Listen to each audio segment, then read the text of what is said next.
Well, sports are huge, so I think it really matters what state we're talking about based on their sports team. Like, everybody hates Ohio just because of Ohio State. This seems to be a recurring theme. You know, you mentioned like Southern West Virginia, like people are flying Confederate flags. 100% that one. It's 100% that one? Yeah. Okay. A lot of Confederate flags.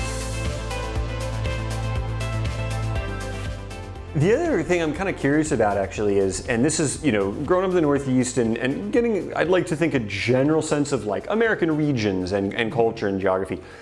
West Virginia's in this really specific zone where like, I don't know what region to count it as because it's not really the Northeast, but it's not really the South, but it's not really the Midwest. Like, so like how do you, and would you say other people there, like, how would you see yourselves as like, where from this, like if you had to go by region, you know? I suppose if I really wanted to get specific, I would just say Appalachia. Yeah, okay, that's fair. But to most people, whenever they ask, like, oh, is that Midwest? And I'm just like, yeah, it's more like geographically and dialectically, we're just kind of mutts. Because like the Pennsylvania Quakers and Ohio is really where the Midwest starts. And I don't want to be associated with the South. So you're like definitely not a northern state. We're just our own thing. Yeah. Like, but I think Appalachia maybe would be the best way to say it. Is culturally we're Appalachia. Yeah.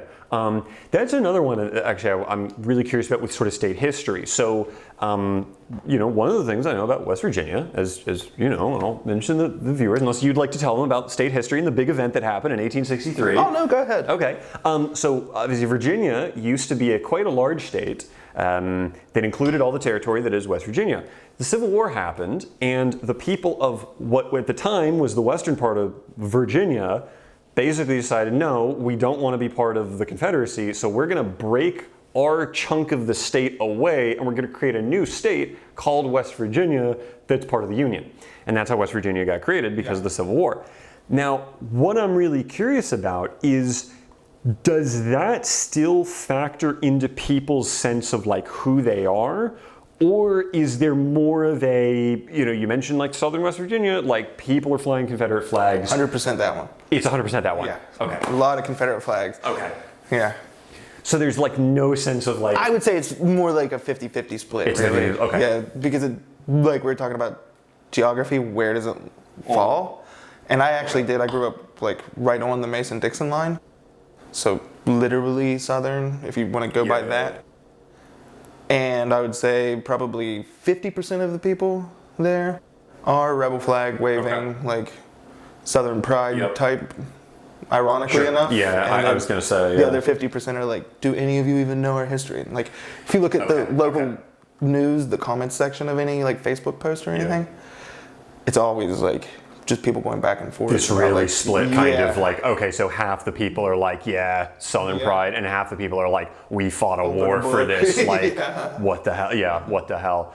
Okay, because I wasn't sure about that, and you know, like my gut feeling was like, I feel like people there are going to be all like pro Southern pride, but about half the state is like, I would say about half. No, okay.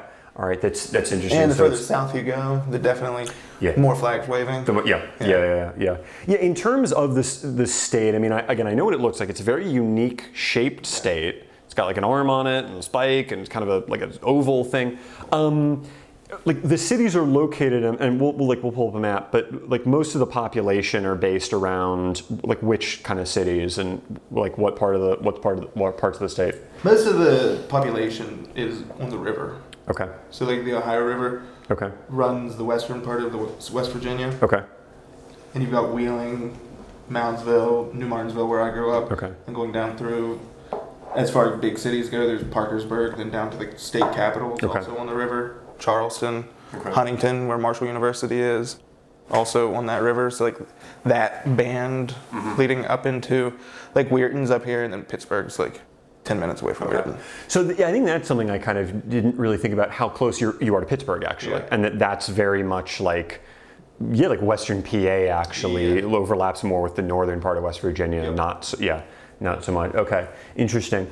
And then in terms of, you know, I'm just kind of going through questions here. What about language? Like, I don't know if there's like it's a weird question, but like an accent or like terms of phrase or like slang that once you left, you realized like, oh, nobody says this term, like, you know, in California versus back home?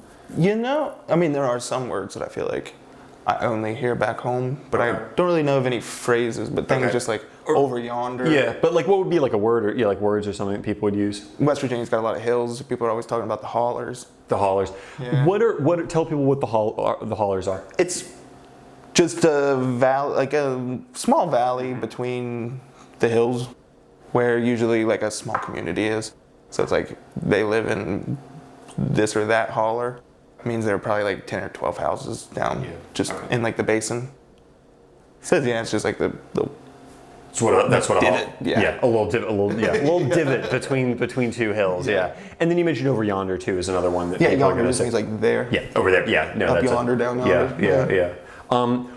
Going back to the geography and kind of where the state is. So you got Pennsylvania, you got Virginia, you've got Ohio, and then Tennessee. Does Tennessee butt it up a little bit? But those three are the big ones, right?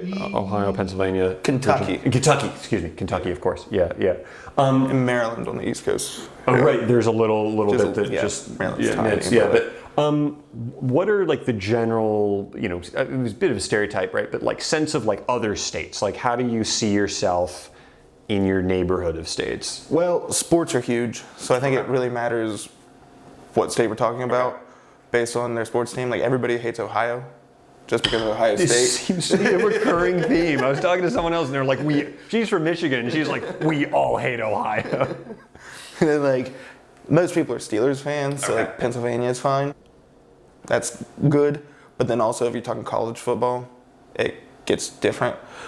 But it's really, I would say Ohio is the one that It is the big nemesis. Like we don't like Ohio. Yeah, and then once you're in the southern part of the state, it's Kentucky.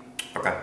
And that might be like a Hatfields McCoys type thing spilled over where like down there those two just still kind of they just don't like both sides. Yeah. And then what about Virginia? I mean, is it like, do people just like not even really talk about it, or it's just like, it's someplace? Virginia is Virginia Beach. I don't think anybody does anything there except vacation. Yeah, it's interesting how like there's always like one state that everyone doesn't like, one state that you're like, that one's fine, and then a couple of states where we're just like, oh right, they exist. Like we don't really care.